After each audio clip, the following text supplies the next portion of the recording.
An update now on an investigation WOWT 6 News has been tracking since July. A local Marine Corps veteran battling stage 3 throat cancer who's also battling the bureaucracy at the VA health system. And you may remember Jonathan Robbins, who told our Brandon Scott how scheduling problems at the VA had delayed critical cancer surgery for months. As a result of our stories, Robbins is finally receiving treatment. But as Brandon Scott explains, he's still fighting to stay alive and still fighting bureaucratic red tape. They took out all my lymph nodes on the left side of my face. They found a small tumor in the second lymph node, and then they removed the tumor that was in my throat at the base of my tongue. Since undergoing surgery for stage 3 throat cancer, Marine Corps veteran Jonathan Robbins is now nearly 4 weeks into his radiation treatment.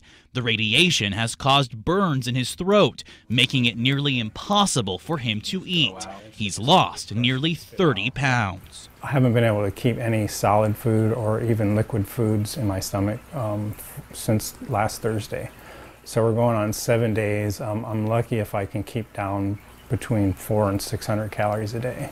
Are you hungry? Oh yeah. I'm almost to the point now where I don't feel hungry anymore.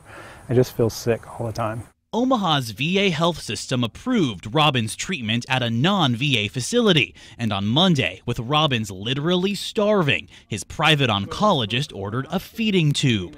But the tube wasn't part of the VA's pre-approved treatment plan. It required additional approval. So the VA told Robbins to wait for a VA scheduler to call him and set up a consultation. Has anyone from the VA called you to schedule the appointment to have your feeding tube? No, they haven't. For 4 days, Robbins has tried and failed to get an appointment, each day losing more weight as he receives more radiation. Initially, he suffered in silence, but friends and family finally stepped in to insist that he call us. They're afraid the VA's broken bureaucracy could literally kill him. They just really don't care, you know, that it's, I mean, a feeding tube should be #1 priority. You're talking about somebody's starving. We tried to get answers from the VA here in Omaha and asked if anyone could explain why it's taking so long for Robbins to get a feeding tube. A VA representative told me privacy laws prohibit them from speaking about specific patients, but he thanked me for bringing this to their attention and said they'd look into it. Then, just a few hours later, I received a text message from Robbins saying the VA contacted him and scheduled a consultation for Friday. And if all goes well, he might receive his feeding tube before the weekend.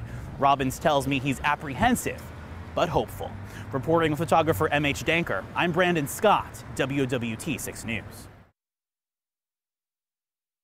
And Robbins tells us he will keep us posted on his progress, and we will, of course, keep you updated on how he's doing as well. For a look at all of our stories about Robbins' battle against cancer and the VA, just log on to our website at WOWT.com.